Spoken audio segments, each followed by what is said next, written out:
Good afternoon. As you're coming in, we would love for you to use the chat and share your name and where you're coming from and your class number if you are an Ag Forestry alum. And if you'll just make sure to put all panelists and attendees, then everyone can see who's here in the room together.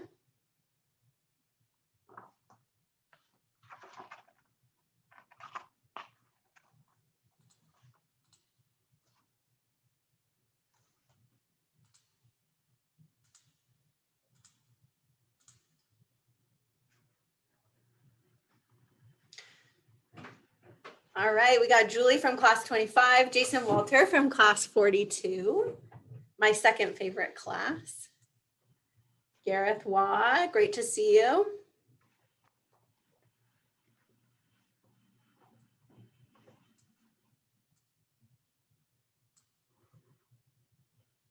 Andrew Engel, Craig, class 41, graduating on Friday, very exciting. Gretchen Leck, class 36. Karen, class 43, great to have you here today. We will get started. It looks like most people have signed on. So welcome and welcome back. Welcome back if you were here with us last week, and welcome to those of you who are joining us for the first time this afternoon. If we have not met, my name is Hannah Pausch. I'm the program director here at Ag Forestry. We're delighted to have you today with us as we jump back into collaborative governance. I have just a couple of announcements and then I will hand it off to Michael.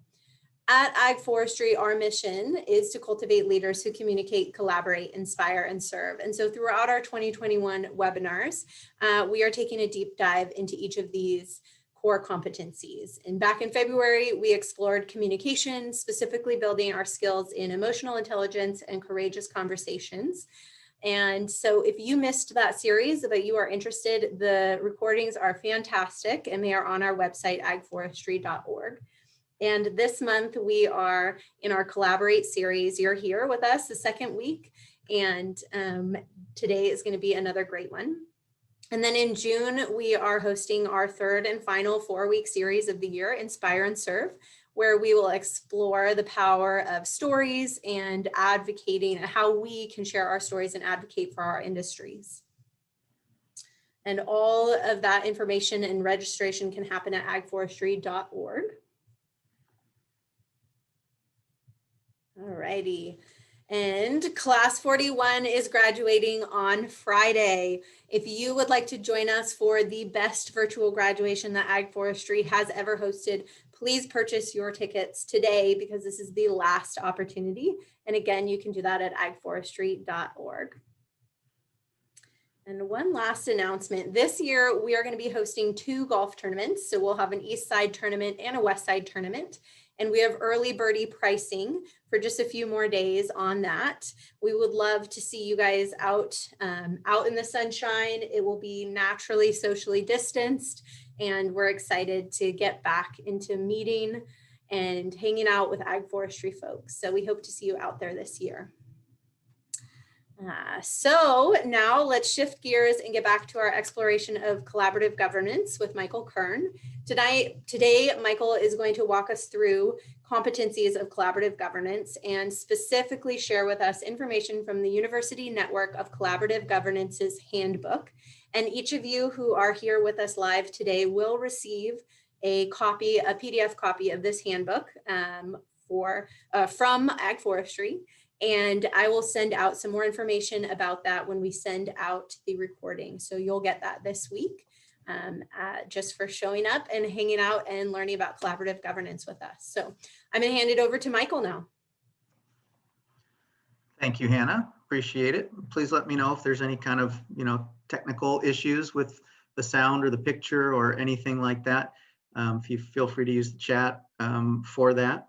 It's great to be back with you for the second week of this webinar series. Again, I'm Michael Kern. I'm the director of the William D. Ruckelshaus Center, joint effort of WSU and University of Washington that fosters collaborative public policy, collaborative governance. Let me share my screen so you can see the title slide for this. And then I need to make this thing big again so I can see me and see you. And let me know if there's any issue with seeing the slides as well. And then I need to be able to see that chat box again. Let's see, where did that go? Here it is. There it is. Great. Okay. Getting all the techie stuff back together. And the other two webinars, Hannah mentioned, we had the intro to collaborative governance last week. Next week, my colleague Amanda Murphy is going to introduce situation assessments, which are an important tool for collaborative governance. How those work can be useful whether you're formally running or involved in a collaborative process or not, really useful for any kind of policy process. And then in the fourth and final series, I'll moderate a conversation with Urban Eberhardt and Paul Ward about collaboration and action and their perspective representing different constituencies in large and small collaborative processes. This series is part of the Center's Collaborative Capacity Building Initiative, in which we help individuals and organizations better understand, initiate, participate, lead collaborative public policy efforts. And that initiative receives funding from the Murdoch Charitable Trust, so we're grateful for that support.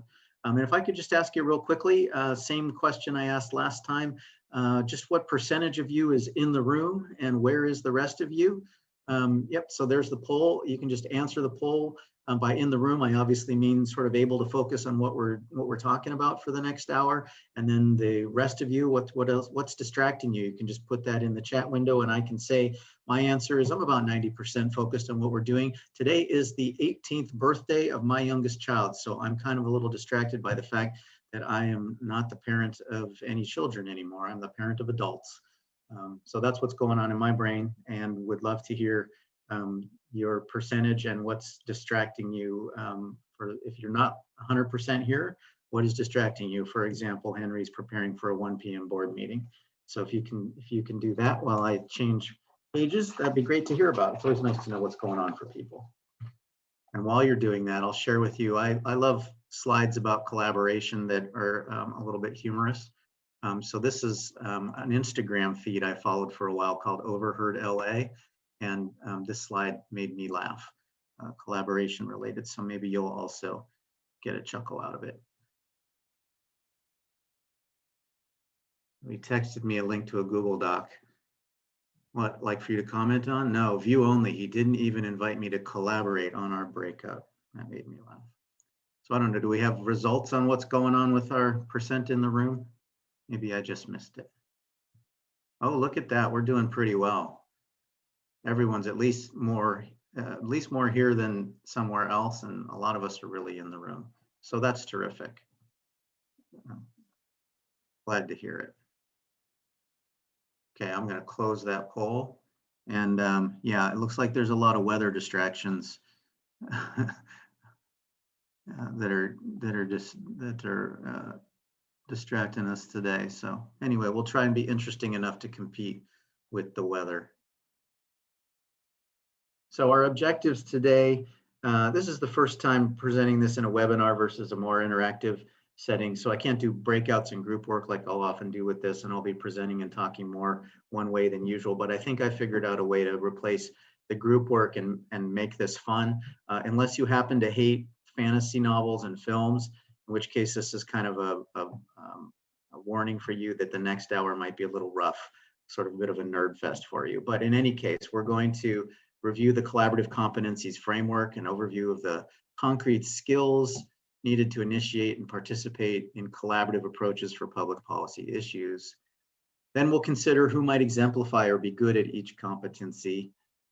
And then we'll just at least discuss a self-assessment tool that's built into the framework that Ag Forestry is providing for you. And you can use that tool after we go through this. You can use that to identify what skill sets you or particular competencies might be useful for you to develop for your own collaborative work. So that's kind of what we'll try and do this hour.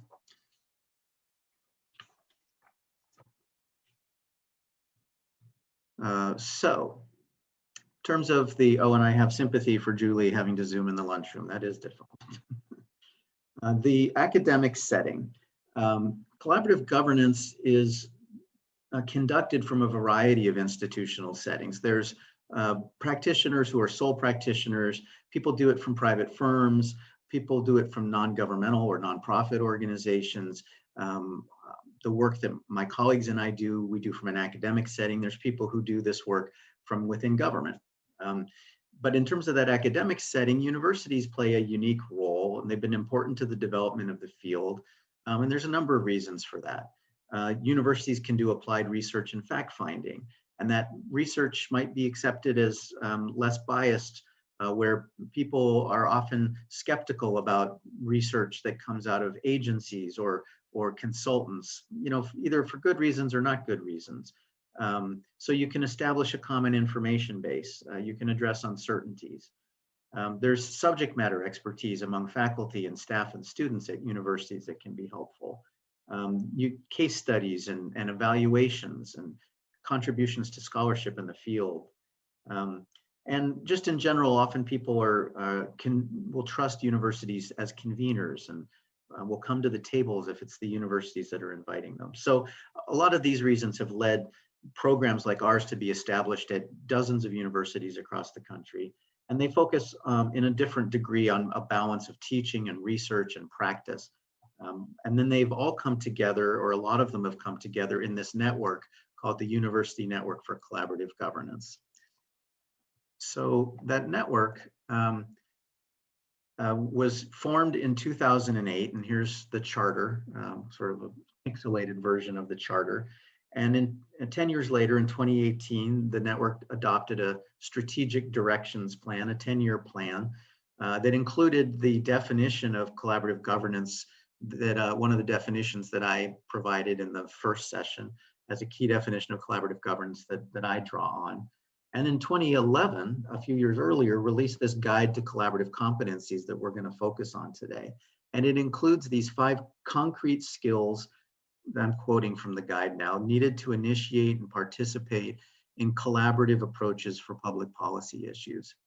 So now that from the first session that you have a sense for what collaborative governance means as applied to multi-party consensus-seeking public policy processes or challenges that are facilitated or mediated, I thought we could build on that a little bit by introducing these competencies. So if this was an in-person meeting or a Zoom meeting, after briefly introducing each of these competencies, I'd have you work in breakout groups to identify an example of somebody, either real or fictional, who that group thinks exemplifies the competency. And then I'd have you each work individually to complete the self-assessment that's contained in this guide, and then discuss maybe with a colleague what your results were in that self-assessment, and do some reflection. But given this webinar format, I'm going to do something a little different, have a little fun with that examples part, and we'll use the poll feature to do that. And given the abbreviated time, I'm going to recommend that you use that self-assessment tool afterwards, and then maybe do pair up with somebody, if you want, to think about how you could help that assessment to consider what type of training or coaching or mentoring you might benefit from to be as successful as possible on your current projects and or future projects or positions that require collaborative work. So that's a question that that you can think about and use this document, which, as Hannah mentioned, is a takeaway that you can use as a reference for yourself or others, as we move into. Okay. And I should mention that the document will go into more depth than I'm going to be able to in an hour, in terms of it provides case studies, leadership roles, links, and references that I'm just not going to have time in this hour to go into. So it is definitely worth taking a look at. So in terms of the framework, just a quick overview of the framework that's included in this document. Collaborative competencies framework, it includes 5 competencies: leadership and management competency, process competency, analytical competency, knowledge management competency, professional accountability competency. And those competencies are summarized on page 8 in the PDF, and then covered in more detail on the following pages. Each one of those competencies has one or more associated skill sets, and I'll break those down for you in just a minute, described in some following slides. And then in the reading, there's examples provided, and those are included on again, on that page 8 summary set. And I won't go into those in any depth, but I'll provide, a few examples. So let's talk about the leadership and management competency. So leadership and management competency, there's really two skill sets under that they highlight in the guide. The first is strengthening collaborative leadership. That's one of the skill sets under leadership and management competency. So people who are very competent in leadership and management are good at strengthening collaborative leadership. They're also good at planning, organizing, and managing for collaboration. So what does that mean? Well, you'll want to read this section to really understand it, but I pulled out a few things. They say that all leaders are participants. They're also participants. They draw on their authority as needed and share that authority when possible. But conversely, all participants are leaders. They represent different jurisdictions or constituencies and values and interests. They talk about different leadership roles like serving as sponsors, conveners, facilitators, and participants or partners. But it's important to distinguish these roles and responsibilities and to recognize the potential for real or perceived conflicts of interests that can threaten the legitimacy of the collaboration. So people who exhibit leadership and management competency, they say, recognize that some decisions are theirs alone, for example, might be required by law, whereas others can be shared based on consensus, and that leaders have to be clear which decisions fall into which categories. So collaborative governance, they say, calls for a facilitative leadership style, but also requires risk-taking and entrepreneurship, which means it's not for the faint of heart. It requires running meetings efficiently, preventing bottlenecks, anticipating conflicts. And for these reasons, that you may choose to use a third-party process consultant, a facilitator or mediator, but that even if you do choose to do that, you still requires familiarity yourself with the basic tenets of collaboration and conflict management, and that it requires political savvy to build coalitions internally with other agencies, governments, and organizations to achieve common goals. So that's some of the stuff that they think about in terms of leadership and management competency. So here's the fun part. With those ideas in mind, I've got a poll for you. So in terms of who best exemplifies leadership and management competency, we're going to draw from the world, like I said, of fantasy films, sci-fi films, that kind of thing. So I tried to pull out some examples for you. We're going to have a little poll. So you get to choose between Princess Leia,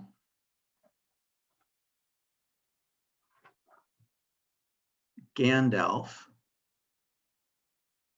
Jean-Luc Picard, and Mayor Quimby.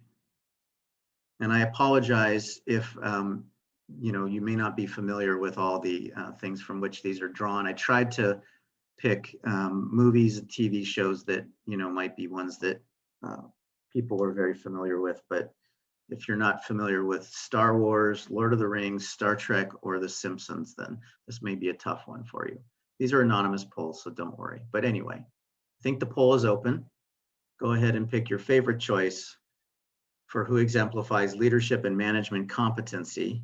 And once the poll is closed, then I'll have you have an opportunity to put in the chat why you chose who you chose as the best example of leadership and management competency.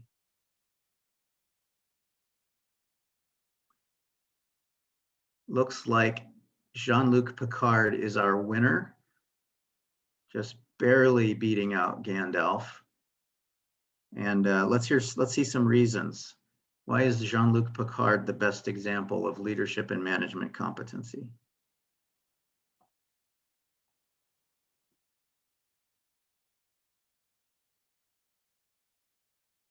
Is he decisive with good delegation skills? There's a vote for Gandalf because he can lead and get out of the way, and he's good with diversity and peril. Well put. Other thoughts?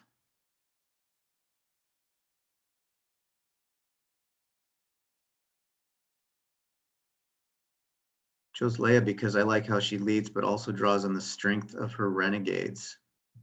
Yeah, like maybe that fits in with the, I mentioned that that collaborative leadership and management requires risk-taking and entrepreneurship and isn't for the faint of heart. And I think that definitely would apply to Princess Leia, probably apply to at least 3 of these. I don't know if we would give Mayor Quimby a vote on that one. All right. You may notice I might have my tongue in cheek on some of these.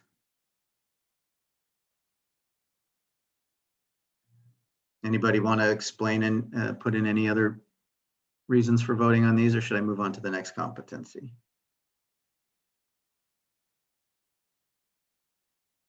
All right. Let's take a look at process competency. So there's 3 skill sets that they spotlight in terms of process competency. People who exhibit process competency are good at communicating effectively. They're good at working in teams and facilitating groups. They're also good at negotiating agreement and managing conflict. So what does that mean? Well, some of the things they talk about in the framework include that it requires competency in communication, teamwork, negotiating, and conflict management. That communicating effectively includes the ability to listen actively and to ask questions effectively, to provide constructive feedback, to monitor one's own communication behavior as well as those of others, and to encourage and maintain constructive dialogue. That you need to be able to prepare information in multiple modes, so verbally, orally, through maps and charts, case examples, and storytelling. A careful exploration of one's own cultural sensitivities and racial or gender biases, and to expect miscommunication. They talk about interest-based and non-adversarial approaches to negotiating for joint gains as the basis for most collaborative problem solving and consensus building. And under process competency is where they talk about the fact that multi-party negotiation is more complex. It allows for trade-offs, that participants tend to form coalitions, and a lot of work takes place away from the table, and that you need decision rules and ground rules established early to guide group behavior, and constructive group norms, and that it's often through conflict that new ideas and opportunities arise. So really, people with process competency are not afraid of conflict. So that's where this idea of managing conflict comes in, that you're not trying to suppress conflict, not afraid of conflict, but you're trying to manage it and see that it's where ideas and opportunities arise from. So those are some of the thoughts and ideas that they present in terms of process competency. So let's take a look at some candidates who might exemplify process competency. So your choices here include Black Panther, Dumbledore, Dorothy Gale. Did everybody know that her last name is Gale? I think I was probably into my 40s before I knew she had a last name. And Darth Vader. We can launch the poll. Who best exemplifies process competency? So who's good at communicating effectively, working in teams and facilitating groups, and negotiating agreement and managing conflict?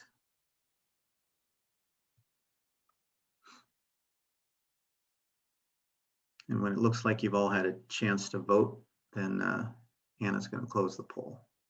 We'll see who the big winner is.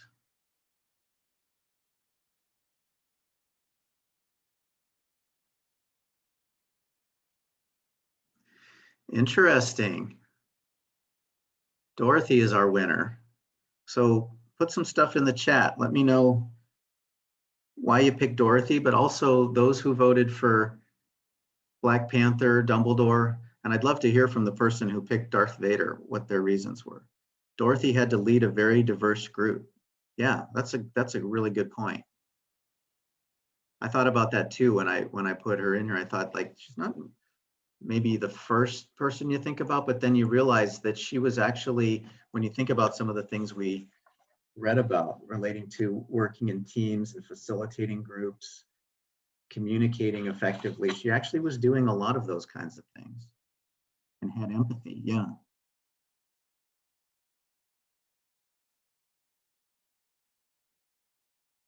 She's approachable. Yeah. Dumbledore's a strong listener, can get others to come together for the betterment of all. Yeah. Worked well under pressure. Yeah, that's really true.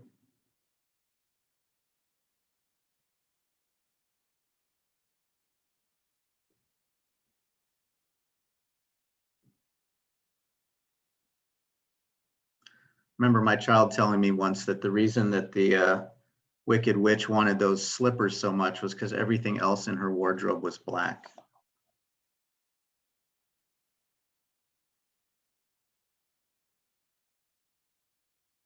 Great input.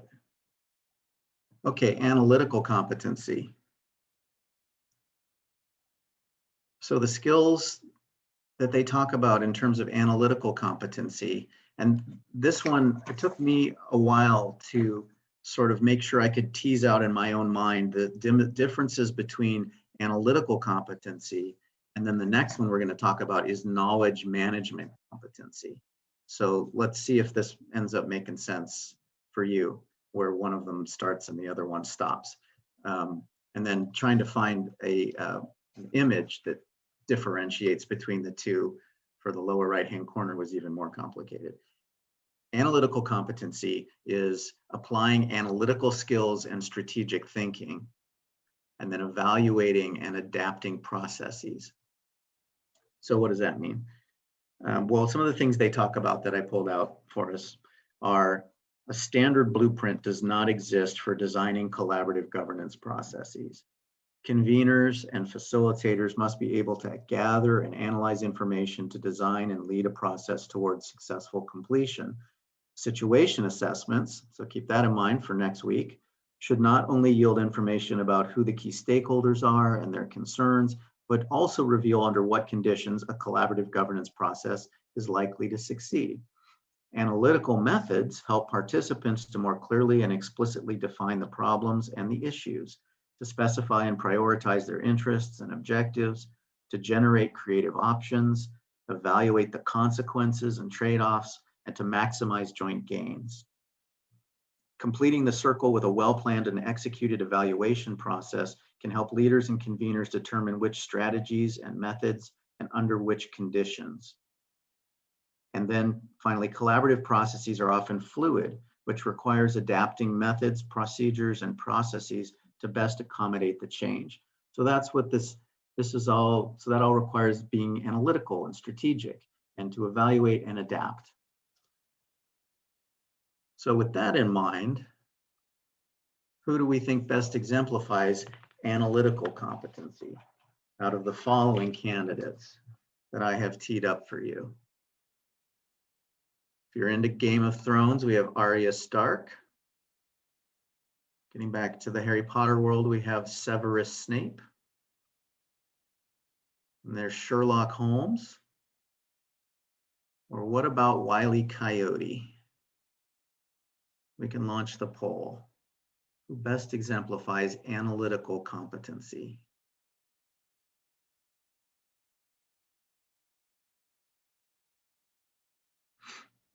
Looks like we have a slight misspelling for Arya.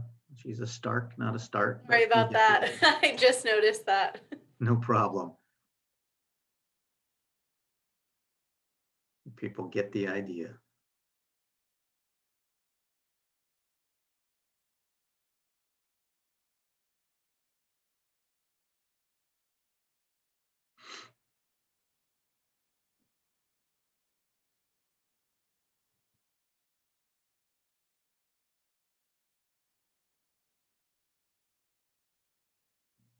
This is our biggest landslide so far.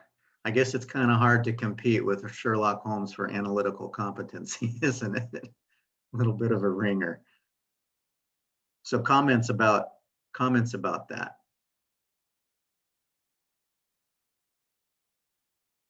In particular, I'd love to hear from the folks who voted for, obviously I'd love to hear from people about why Sherlock Holmes is a good choice here, but I'd love to hear from the people who voted for Aria or Severus or Wiley.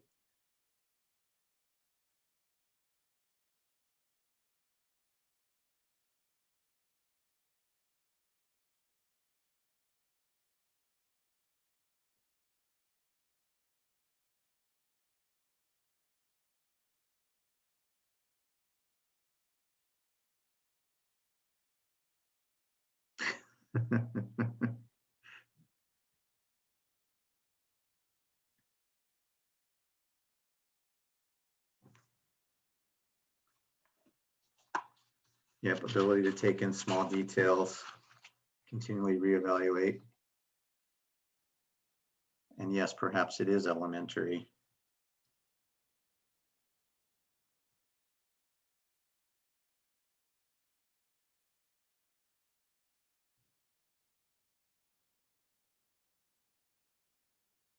I think that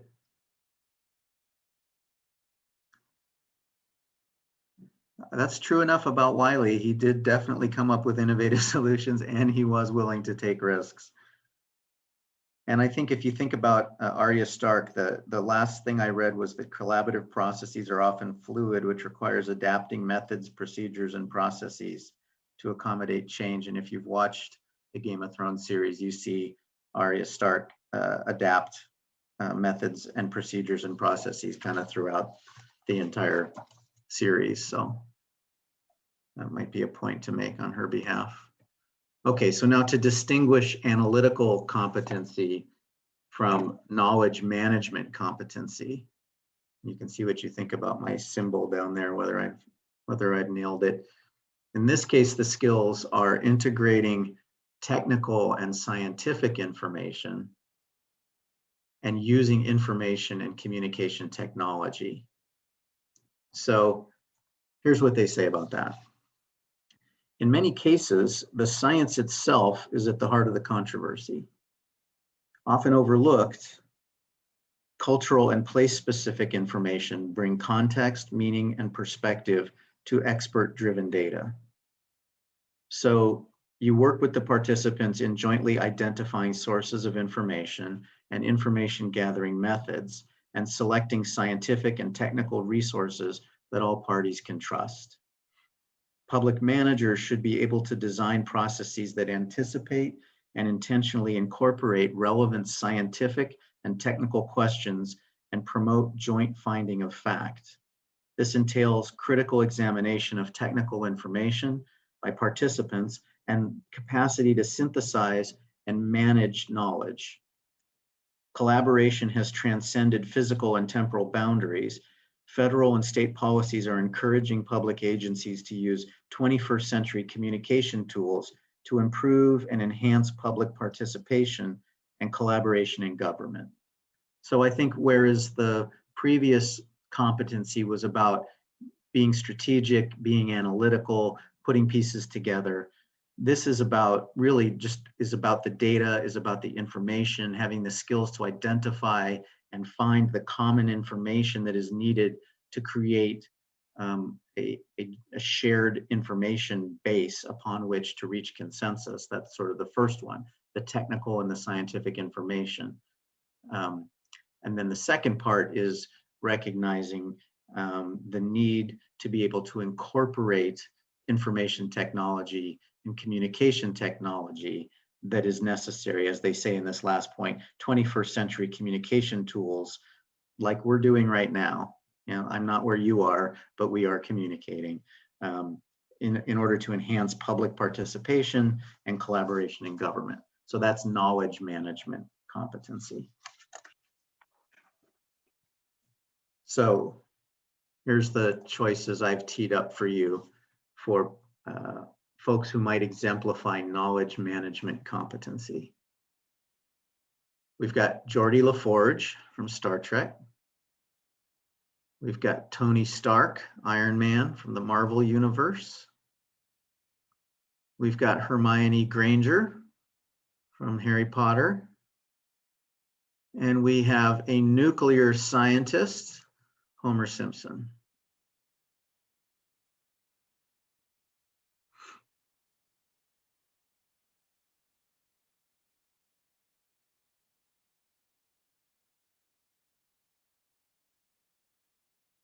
And I didn't realize we actually had two Starks in, in this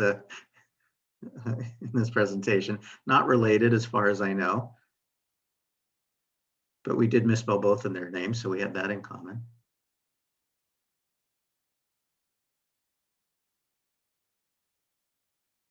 I wonder if I misspelled them when I sent them over. I might have done that.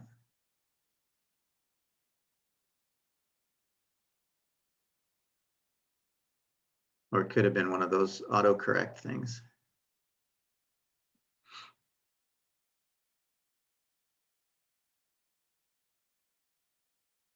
Hermione, pretty good choice.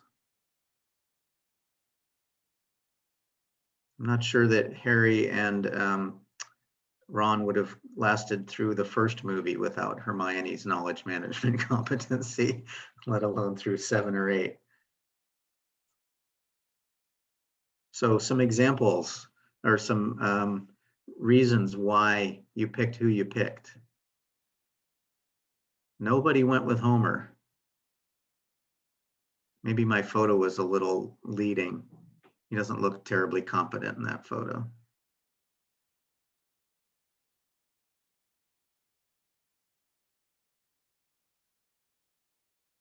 Some reasons why you chose Geordi or Tony or Hermione. There's about 50% for Hermione, but about a quarter each for Geordi and Tony.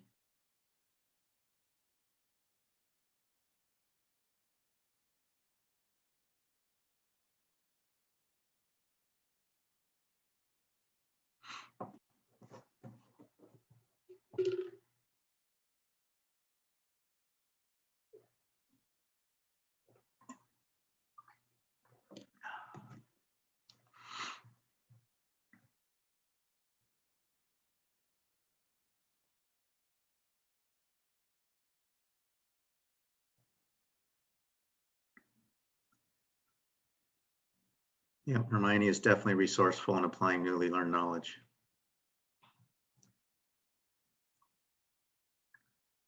Trustworthy to take common info to help reach consensus. Yep, that is true.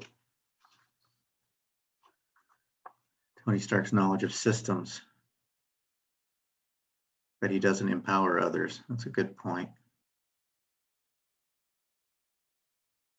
Smarts and knowledge of management. Hermione values knowledge and retention.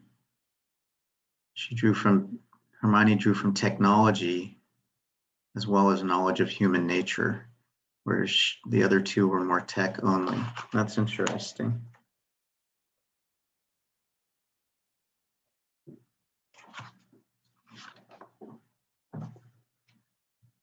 Well, these are great answers.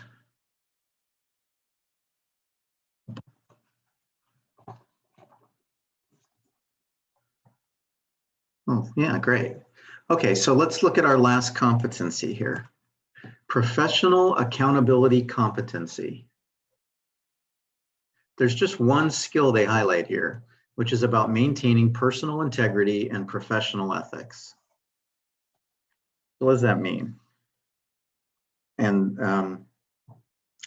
here's some of the things they say about that. Working in collaboration demands a high level of professionalism. Every action is scrutinized. You have to be transparent about the purposes and objectives of participation in a collaboration and be clear about agency authorities, requirements, and constraints, and assure a balanced representation of all affected and concerned interests. It's important to seek candid feedback from others beyond one's own organization or normal affiliation. They talk about continuous learning. It requires knowing and being upfront about one's own limitations, as well as the extent to which one's agency can be flexible and adaptive. A particular challenge is guarding the confidential information that your organization holds, yet not being misleading about your views, realistic options, or likely consequence if the group reaches certain decisions. So that's some of the input that they provide in terms of professional accountability competency, which is about maintaining personal integrity and professional ethics. So your choices for individuals who exemplify a professional accountability competency, so personal integrity and professional ethics.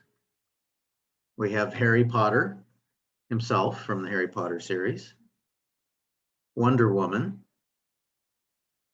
Yoda from Star Wars, or the Wizard of Oz. And we can launch the poll, see what you think.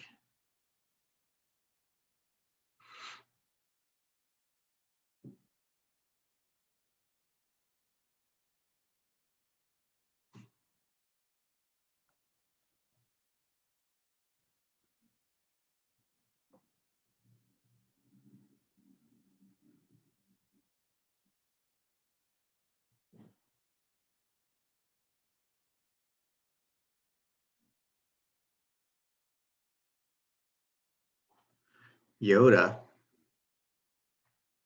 It's a pretty good choice. It's kind of hard to argue against Yoda's ethics and accountability and competency. I'm also not surprised that the Wizard of Oz did not get any votes.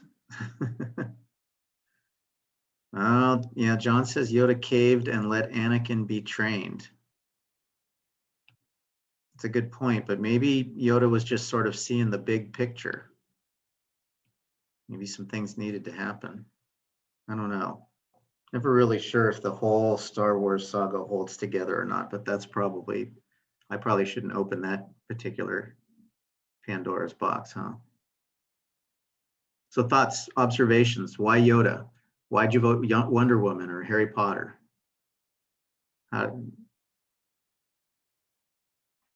What else underlies your selection? How do they fit in with this competency?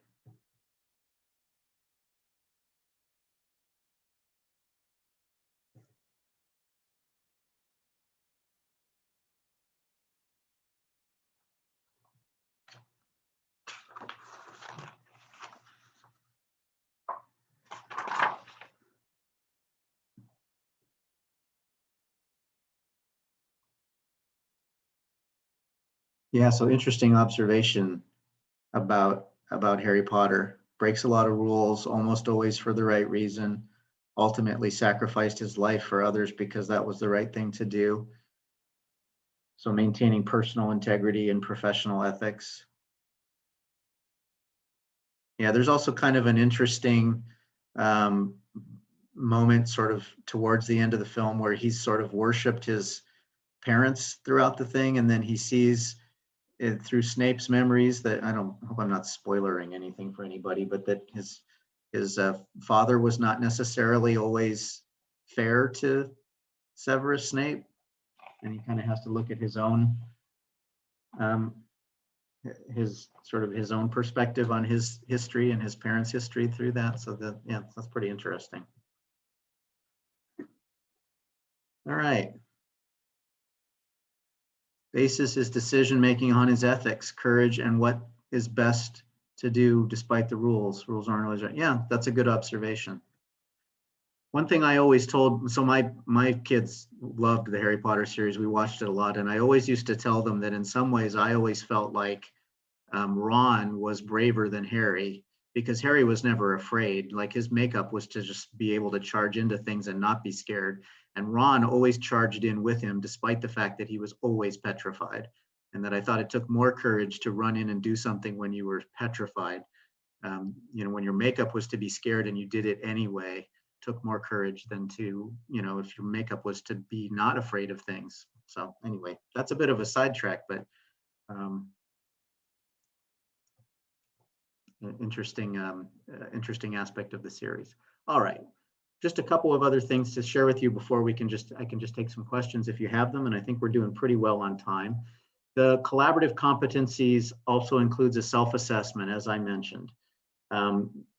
I would really recommend that if you are interested, you take the time to do that self-assessment to identify your own skill sets or particular competencies that might be useful to develop for your own collaborative work. It's on pages 24 and 25 of the document. Note that it's helpful. They recommend that you think about the questions in the context of a specific recent or upcoming challenge that you're facing. It can be helpful to pair off with a friend or colleague to discuss your results. And a key question for discussion, for that discussion would be, how does this assessment help you consider what type of training or coaching or mentoring you might benefit from to be as successful as possible on current or future projects or positions that require collaborative work? And another good question would be, what else did this assessment bring up or make you think?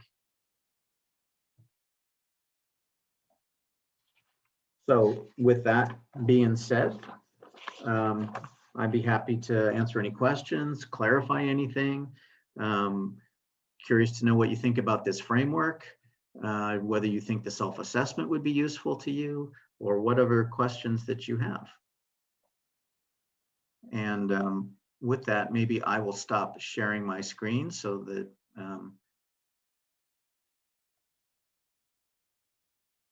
it's not distracting.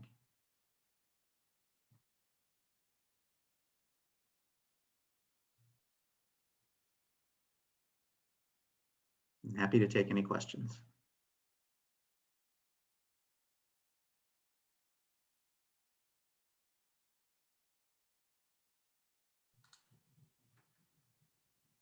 Oh, it looks like we have a couple questions that popped up. Any advice on persuading others that collaboration is useful and appropriate? Well, I think it really depends on the situation. Oftentimes, it can be really helpful to, that can be one of the reasons why bringing in a third party is so helpful.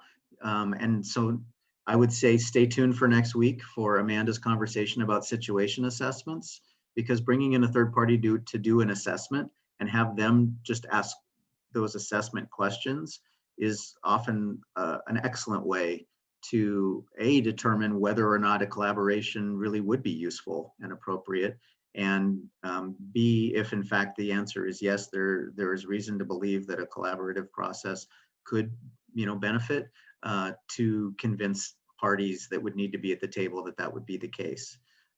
Because the questions that tend to be asked in those assessments tend to be the ones that help even reluctant parties to go, oh, I can see where the benefit might be, because you start asking questions about desirable futures and about how you might get there. And so they kind of start to be able to put the pieces together. Well, what are my goals in this situation? And is what I'm doing now getting me there? If it's not, then how do I think I might get there? And when you start to explore the different options and realize that, a collaboration makes sense if you're not resolving the situation by other approaches. And if they're asked questions by a party who doesn't have a stake in the outcome, and the answers to those questions make them realize that, yeah, that's true.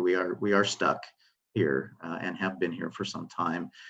Maybe there is a benefit, and they hear the process described again by somebody who doesn't have a reason to want it to go in a particular direction. That can be really, really encouraging.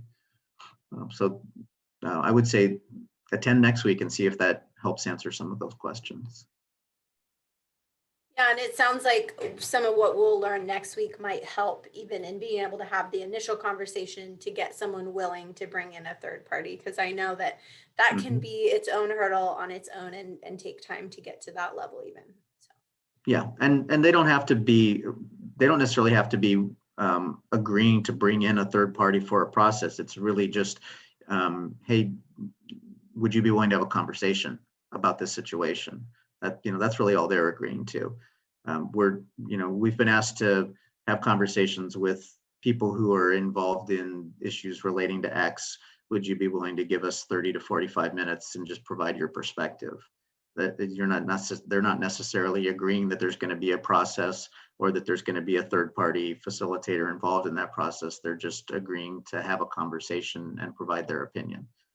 So it doesn't have to be some kind of big commitment, to participate in that. Awesome. Thanks for digging into that. Mhm.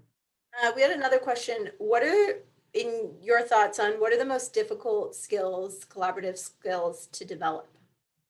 Yeah, and I guess I'm assuming that they might be referring to, out of these competencies that we were looking at, which of them might be the most difficult. And I'm not sure that any of them are necessarily inherently the most difficult. They're all just like really different. Some of them, though, I would say are acquired, like let's see,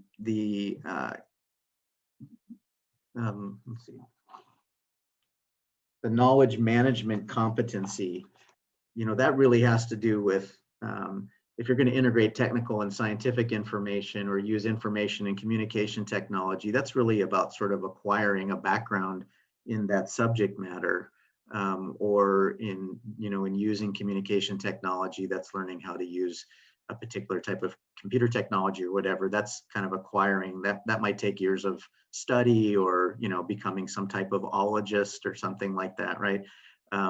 Whereas others of these are more about, do you tend to be the type of person who is really intuitive and good at working with groups of people? And that might not be the type of thing that's sort of a taught skill, but maybe just more of something that's inherent. I mean, you can probably get a little better at it, but a lot of it is just sort of intuitive. Are you good at reading people, or is that something that's never really been a strength? So I think some of it is sort of finding your, are you more of a Geordie or are you more of a Gandalf? That's and kind of slotting yourself into the part of a collaborative process where you really are able to to bring the most strengths. So, for example, for me, being the Geordie LaForge would be a lot harder than being the Princess Leia or the Gandalf.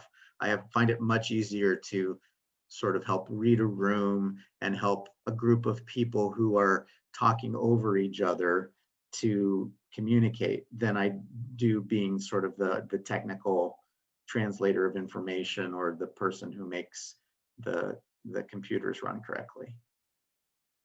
But for someone else, it would be the opposite. Yeah, so I think in that you kind of spoke to the question. We had a question. Ag Forestry uses the DISC personality profiles, and we do still use those, Carol. And so correlation, do you have thoughts on the correlation in just our personality types and behavior tendencies and collaborative competencies? I'm not really familiar with DISC analysis. So you'd have to tell me a little bit more about what that is before I'd be able to answer that. Yeah. I think, well, you actually really spoke to it really well, kind of talking about how your personality and some of your natural tendencies allows you to serve more naturally in certain areas. So you kind of had answered the question a little bit, which was great because you hadn't even seen it. I can tell you that I was actually just in a text exchange with somebody today where we were talking about if nobody has done this already, somebody needs to do a leadership book where you figure out which Marx brother you are, and leadership lessons from that. So gotcha. Yeah, I haven't seen that book yet, but if I do, I'll let you know. and if you don't, I think I need to write it. Because you don't have enough on your plate already. Yeah. There's a couple other great questions here. Gretchen says, I can see the importance of having all the framework competencies involved. Is it realistic for one person to serve more than one competency role? it's probably realistic to serve more than one role. It's probably not realistic to necessarily serve all 5. Yeah, I mean, I think that, and they probably say that in the guide, that you're not necessarily going to be the doing all the leadership competencies and all the knowledge management competencies and all the analytical competencies on a process. But just to know that I think it's more that a successful collaborative process, particularly you may remember, we may have covered, I'm trying to remember if I may have left it out for the sake of brevity last time, but this concept of a collaborative governance regime as sort of the model for a long-term collaborative process is going to have probably all these things need to be covered within it. And no, they probably don't all exist in one person. If you're facilitating a collaborative process, if you're the third-party facilitator, you're probably trying to make sure that all of these things are covered some way, and maybe you have your finger in all of them, and maybe you're very directly involved in a number of them, and then you're making sure that somebody is really handling the knowledge management or you know, some of those, and you're less involved in others.